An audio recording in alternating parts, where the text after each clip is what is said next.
Hello guys, ഞാൻ കഴിഞ്ഞ ദിവസം പറഞ്ഞായിരുന്നു ഞാൻ വരച്ച പടങ്ങളൊക്കെ കാണിക്കാമെന്ന്.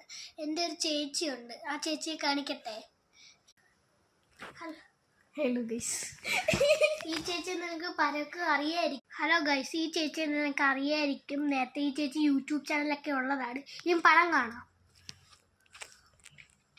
എൻ്റെ പേര് ശ്രീലക്ഷ്മി എന്നാണ്. ഞാൻ ഇനിയും 8th-ലോട്ടാണ്. 13 വയസ്സുണ്ട്. ഹലോ ഗൈസ്, ഇതാണ് ഞാൻ വരച്ച ആദ്യത്തെ പടം, സർപ്പക്കാവ്. നിങ്ങൾ ഇതിന് എത്ര മാർക്ക് തരും? നിങ്ങൾ അതിന് എത്ര മാർക്ക് തരുന്നു അത്രയും വീഡിയോസ് ഞാൻ ഇടുകയും ചെയ്യും. ഇതിൽ 10ൽ നിങ്ങൾ എത്ര മാർക്ക് തരും? ഇവന് ഞാൻ ആദ്യമേ പറഞ്ഞിട്ടുണ്ട്, ഇവന് വലുതായിട്ട് വരയ്ക്കാൻ അറിയത്തില്ല. ഇവൻ അറിയാവുന്ന പോലെ വരച്ചൊരു പടമാണിത്. അടുത്ത പടം കാണിക്കാം.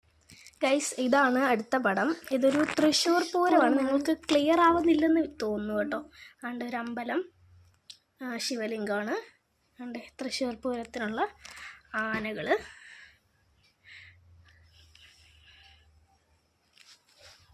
അടുത്ത പടം കാണിക്കാം. ഇനിയും അടുത്ത പടമാണ് ഇവന് ഏറ്റവും ഇഷ്ടപ്പെട്ടൊരു പടം. നന്നായിട്ട് വരച്ചതെന്ന് പറയാൻ പറ്റില്ല, ചെറിയ ഹെൽപ്പൊക്കെ ഉണ്ട്, എന്നാലും ബാക്കി ഫുൾ അവൻ വരച്ചതാണ്. ഇതാണ് അവൻ വരച്ചത്. അതിൻ്റെ 3 ആനയുണ്ട്. ഞാൻ ഇതിൻ്റെ അകത്ത് ചെറിയ ചെറിയ ഹെൽപ്പൊക്കെ ചെയ്തിട്ടുള്ളൂ, ബാക്കിയെല്ലാം തന്നെയാണ് വരച്ചേക്കുന്നത്. അതുകൊണ്ട് ഇത് രാത്രി പടക്കമൊക്കെ ഉണ്ട്, അതൊക്കെ ചെറുതായിട്ടൊക്കെ കുളമായി. എന്നാലും ഉണ്ട് ശിവലിംഗമുണ്ട്, ശൂലമുണ്ട്. ഇത് കുറേ ആൾക്കാരാണ് ഉദ്ദേശിക്കുന്നത്. അതുകൊണ്ട് 3 നല്ല അടിപൊളി കുമ്പനാനകളുണ്ട്. നമ്മുടെ ഉള്ള കളേഴ്സൊക്കെ വെച്ചിട്ടാണ് ഇത് അടിച്ചേക്കുന്നത്. ഈ പടങ്ങൾക്കെല്ലാം നിങ്ങൾ 10ൽ എത്ര മാർക്ക് കൊടുക്കും? അത് നിങ്ങൾ കമൻറ്റ് ചെയ്യുക.